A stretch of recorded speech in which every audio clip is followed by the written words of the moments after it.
Om Swastiastu, Assalamualaikum warahmatullahi wabarakatuh. Shalom, nama budaya, salam sejahtera bagi kita semua. Sebelumnya perkenalkan, saya Nyoman Puswadityanita dengan 3 digit IM akhir 032, selaku moderator dalam presentasi student project di hari ini.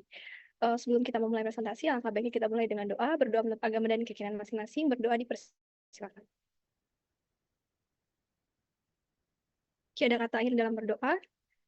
Baik, izin memulai presentasi student project di hari ini dalam bentuk literatur review dengan judul Stroke dan Epilepsi dengan dosen pembimbing Dr. Putu Gita Indraswari Sarjana Kedokteran dan dosen penguji Dr.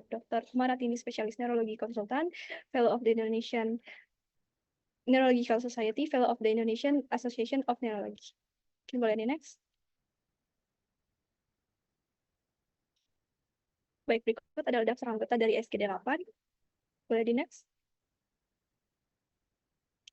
Berikut adalah jurnal acuan yang kami gunakan dalam menyusun makalah student project kami beserta hasil penelitian dengan similarity index sebesar 20%.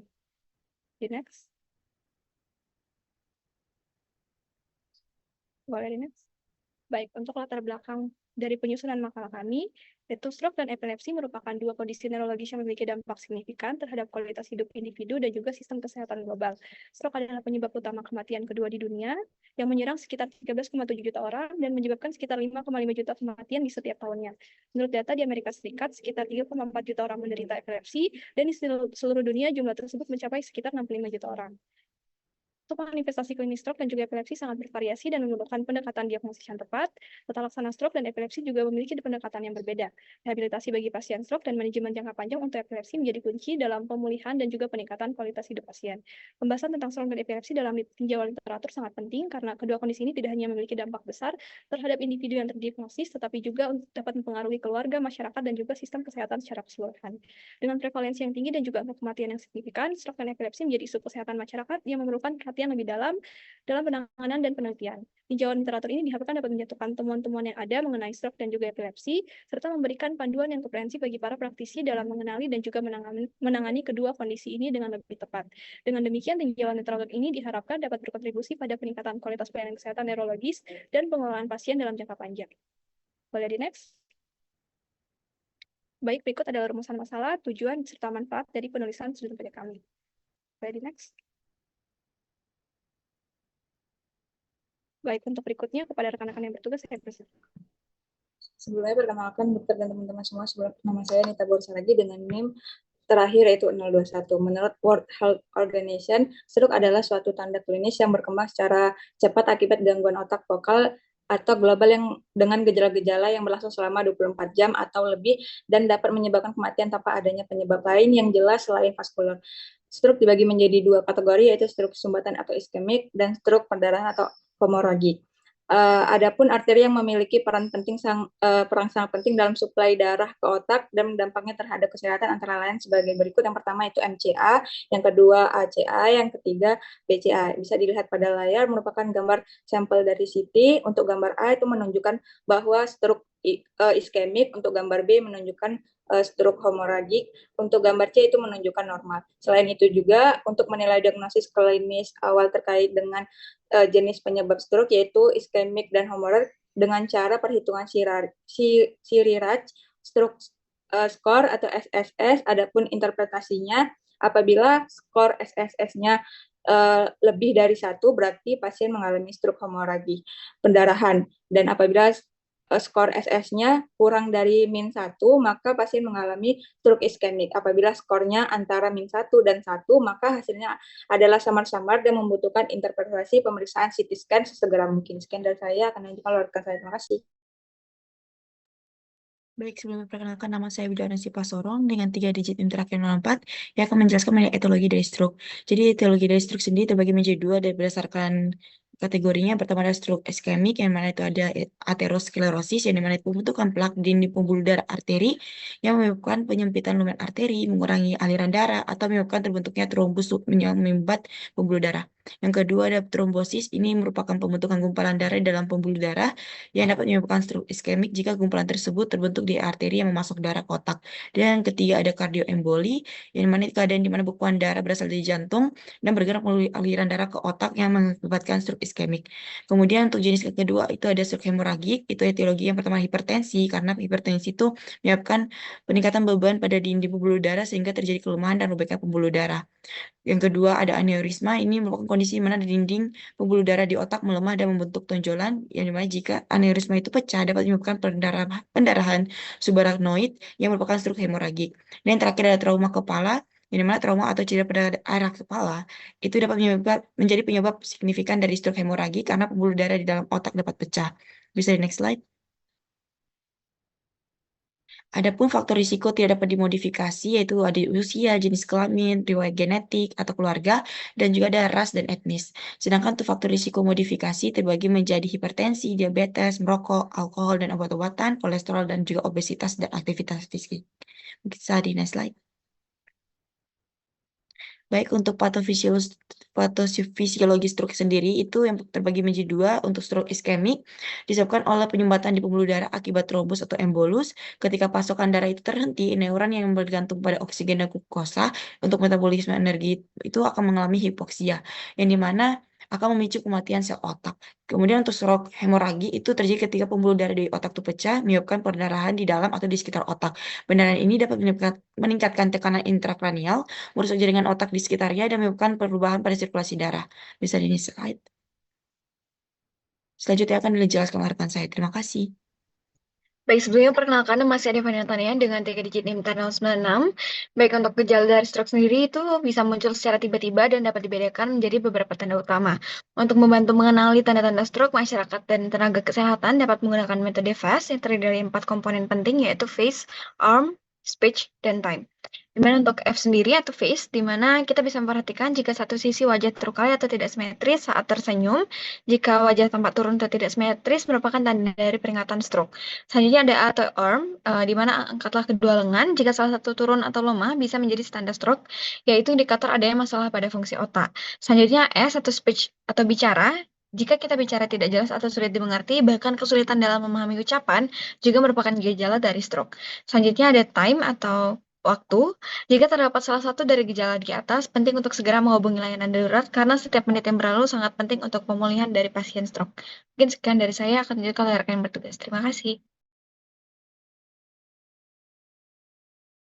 Baik, selanjutnya saya izin masuk kepada diagnosis dari stroke, di mana yang pertama dilakukan anamnesis dan riwayat medis, yang mana pada tahap ini dokter mengumpulkan informasi penting mengenai gejala yang dialami oleh pasien, seperti waktu onset, durasi, dan karakteristik gejala.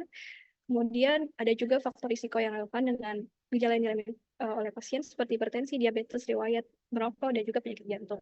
Kemudian dilanjutkan dengan pemeriksaan fisik, di mana dokter melakukan pemeriksaan sistem saraf yang mencakup evaluasi kekuatan otot, koordinasi, refleks, kemampuan sensorik, kemampuan bicara, dan juga pemahaman bahasa. Kemudian yang berikutnya dapat dilakukan pemeriksaan imaging, yang mana pada stroke hemoragik, CT scan dapat segera menunjukkan adanya gumpalan darah, sementara pada stroke iskemik mungkin tidak langsung terlihat dalam jam-jam awal, sehingga MRI bisa digunakan untuk mendapatkan gambaran yang lebih jelas mengenai area yang terkena.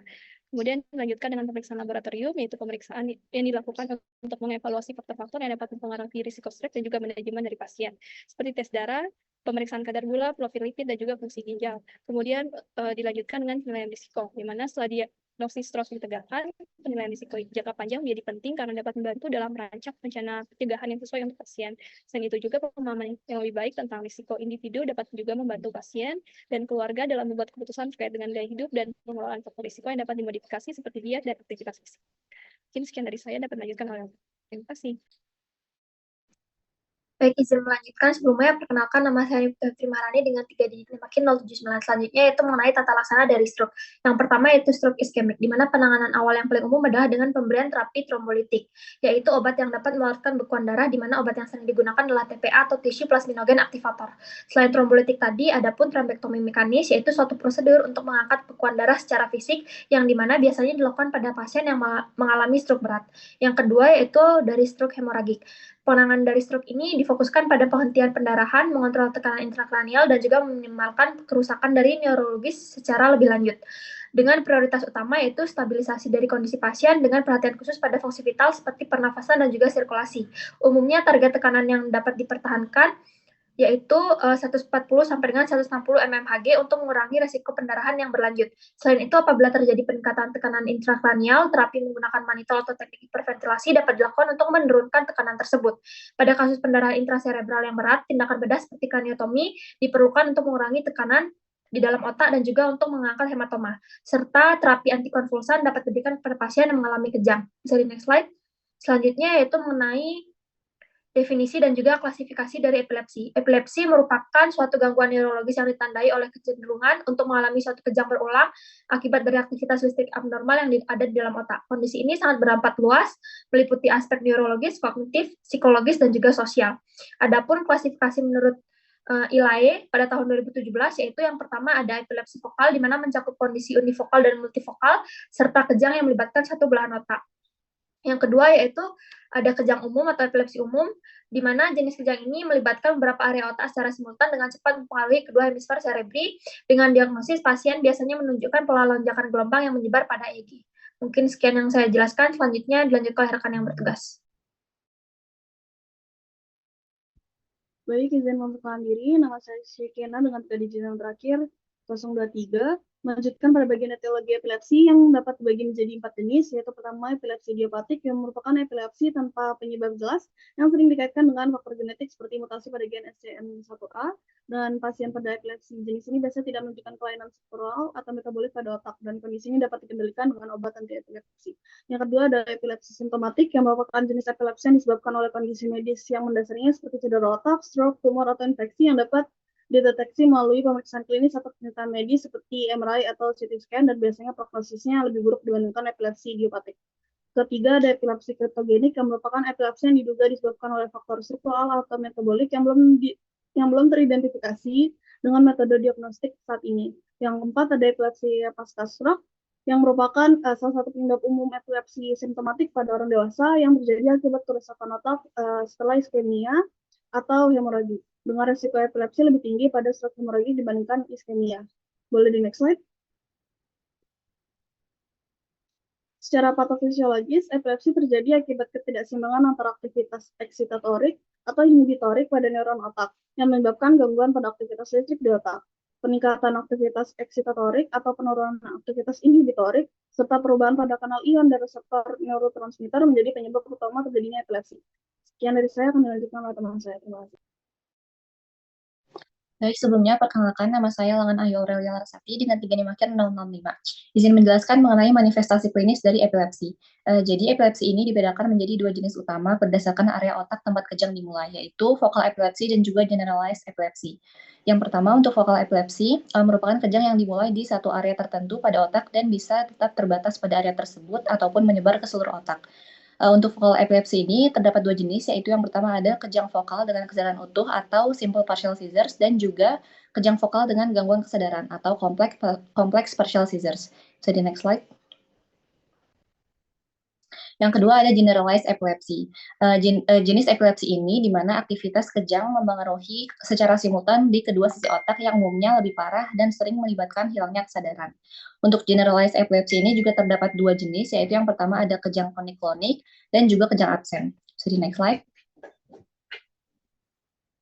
Adapun post-stroke epilepsi yang merupakan kondisi umum sebagai komplikasi setelah stroke.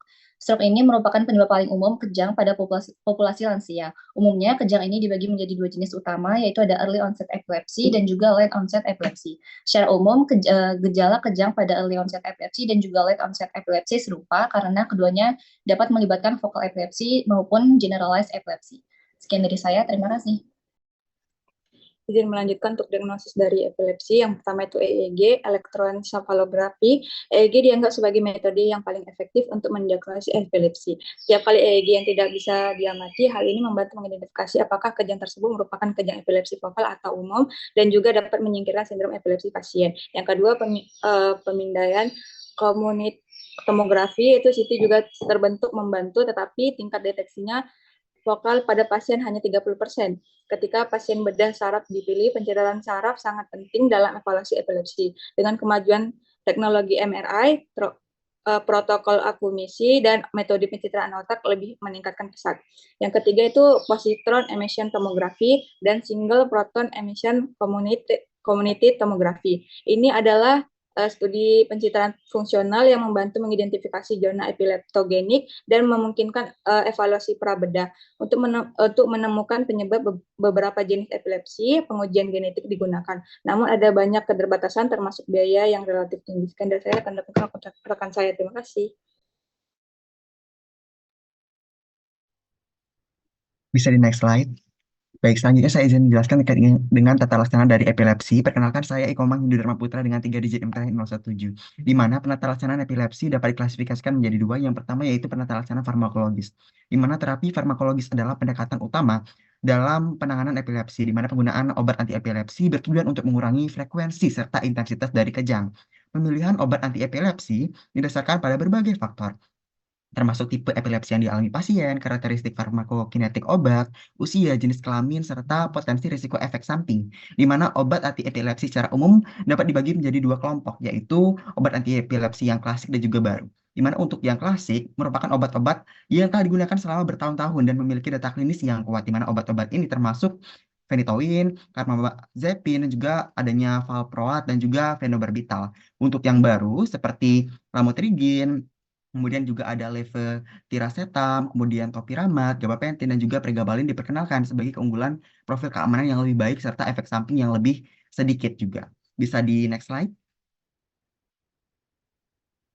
Baik, selanjutnya yaitu penata laksanaan non-farmakologis, yaitu meliputi beberapa pendekatan. Pendekatan yang pertama itu pendekatan bedah, di mana pembedahan epilepsi adalah pilihan yang dipertimbangkan bagi pasien yang tidak merespon terapi farmakologis secara adekuat, di mana penata laksanaan bedah meliputi reseksi lobus temporal, kemudian hemispherektomi, dan juga adanya korpus kolostomi, di mana selanjutnya ada yang kedua yaitu stimulasi saraf vagus, di mana terapi vagus nerve stimulation bekerja dengan menggunakan perangkat kecil yang ditanamkan di bawah kulit di daerah dada atas yang kemudian terhubung dengan syaraf vagus kiri leher. Kemudian alat ini membantu menormalkan aktivitas neuron dan mengurangi kemungkinan terjadinya kejang dalam konteks epilepsi. Kemudian adanya pendekatan yang selanjutnya yaitu diet ketogenik, di mana diet ketogenik adalah terapi diet tinggi lemak yang sangat rendah karbohidrat, di mana proses ketogenis terjadi. Ketosis dapat terjadi akibat diet ini, di mana hati memecah lemak menjadi keton yang dapat digunakan sebagai energi oleh otak dan organ lain, di mana keton yang dihasilkan memiliki sifat atau efek antikonvulsan. Kemudian yang keempat itu ada pendekatan psikososial dan juga rehabilitasi, di mana CBT atau Cognitive Behavioral Therapy telah terbukti efektif dalam membantu pasien epilepsi mengelola stres dan juga emosi negatif. Kemudian dukungan sosial memainkan peranan penting juga dalam rehabilitasi. Kemudian juga perlu dilakukan program pendidikan dan juga konseling bagi pasien dan keluarga dalam aspek ini. Kemudian yang terakhir itu ada pendekatan komplementer seperti yoga, meditasi, dan juga biofeedback yang dapat dianjurkan sebagai penata laksanaan dalam epilepsi. Dapat dilanjutkan oleh rekan yang bertugas selanjutnya. Baik, izin melanjutkan, di mana kesehatan oral sendiri memiliki dampak yang signifikan terhadap kesehatan sistemik, termasuk risiko terjadinya stroke. Adapun kesehatan mulut yang berdampak besar terhadap risiko stroke dapat memicu peradangan sistemik. Beberapa kondisi terkait adalah pertama, gingivitis atau periodontitis. Penyakit periodontal meningkatkan peradangan dan risiko stroke iskemik karena bakteri oral dapat masuk ke aliran darah memicu aterosklerosis. Selanjutnya adalah karies gigi, di mana karies itu dapat membuka jalur bagi bakteri untuk masuk ke aliran darah, meningkatkan potensi risiko stroke iskemik, meskipun hubungannya masih memerlukan penelitian lebih lanjut. Selanjutnya ada kehilangan gigi, di mana kehilangan gigi sering mengakibatkan infeksi, dikaitkan dengan risiko stroke yang lebih tinggi, menunjukkan bahwa kesehatan mulut yang buruk berkontribusi pada penyakit kardiovaskular. Dan terakhir ada infeksi endodontik, di mana infeksi ini dapat menyebabkan peradangan sistemik dan meningkatkan risiko stroke melalui bakteri yang mempengaruhi pembuluh darah. Mungkin sekian jawaban saya, akan dilanjutkan oleh rekan bertugas. Terima kasih. Baik, sebelumnya perkenalkan kembali, nama saya Lengan Ayu Aurelia Larasati dengan 3 065, izin menjelaskan mengenai hubungan kesehatan oral dengan epilepsi. Jadi kesehatan mulut pasien epilepsi sangat penting dan mencakup beberapa aspek yang saling berkaitan. Pasien epilepsi berisiko lebih tinggi mengalami masalah kesehatan oral yang dapat dipengaruhi oleh obat anti epilepsi, keterbatasan dalam perawatan, dan juga dampak kejang. Pengelolaan kesehatan oral pada pasien epilepsi melibatkan beberapa langkah, yaitu yang pertama ada edukasi pasien dan keluarga, kedua pengelolaan efek samping obat, ketiga penggunaan pelindung gigi, dan juga keempat koordinasi perawatan. Mungkin sekian dari saya, terima kasih.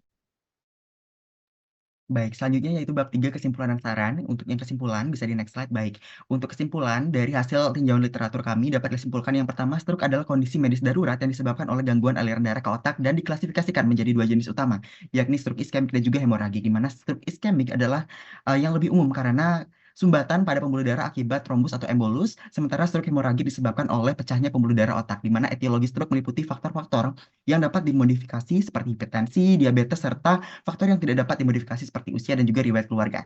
Kemudian patofisiologi dari stroke melibatkan gangguan oksigenasi jaringan otak yang menyebabkan kematian sel, di mana secara klinis stroke ditandai dengan kelemahan pada satu sisi tubuh, gangguan bicara, dan juga kesulitan berjalan. Diagnosis stroke dilakukan dengan anamnesis, pemeriksaan fisik, dan juga imaging seperti CT scan atau MRI, di mana tata laksana stroke iskemik mencakup terapi trombolitik atau trombektomi, sementara stroke hemoragik yaitu memerlukan kontrol darah, dan dalam kasus tertentu intervensi bedah untuk mengurangi pendarahan seperti itu. Bisa di next slide. Untuk yang kedua, epilepsi adalah gangguan neurologis yang ditandai oleh kecenderungan kejang berulang akibat aktivitas listrik yang abnormal di otak. Epilepsi diklasifikasikan menjadi dua jenis utama, yaitu yang vokal dan juga general, di mana etiologi epilepsi mencakup faktor idiopatik, kemudian simptomatik, dan juga kriptogenik. Secara patologis atau patofisiologis, epilepsi disebabkan oleh ketidakseimbangan antara eksitasi dan juga inhibisi di neuron otak yang mengganggu aktivitas listrik, di mana manifestasi klinisnya sangat bervariasi tergantung pada jenis epilepsi. Kemudian diagnosis epilepsi biasanya menggunakan EEG dan juga pencitraan otak seperti MRI. Tata laksana epilepsi meliputi terapi farmakologis maupun non-farmakologis. Bisa di next slide, dapat lanjutkan oleh rekan bertugas. Terima kasih. Baik, untuk kesimpulan selanjutnya, yaitu kesehatan oral berhubungan erat dengan stroke dan juga epilepsi, penyakit periodontal, karies, dan infeksi gigi dapat meningkatkan risiko stroke melalui peradangan sistemik. Pada pasien epilepsi, pengobatan anti-epilepsi dapat menyebabkan masalah kesehatan mulut seperti mulut kering dan juga pembesaran gusi, serta risiko trauma gigi akibat kejang. Edukasi, pengelolaan efek samping obat, penggunaan pelindung gigi, dan juga koordinasi perawatan penting untuk menjaga kesehatan mulut dan mencegah komplikasi pada kedua kondisi ini. Baik, berikutnya boleh di next. Baik, berikut adalah saran dan juga flipbook serta daftar pustaka yang dapat diakses melalui barcode yang sudah tertera pada layar. Boleh di next. Baik, sekian presentasi dari Student Project SG8. Saya ucapkan terima kasih kepada dokter dan juga teman-teman semuanya. Kurang lebihnya kami mohon maaf jika ada salah-salah kata yang disengaja maupun tidak sengaja. Terima kasih.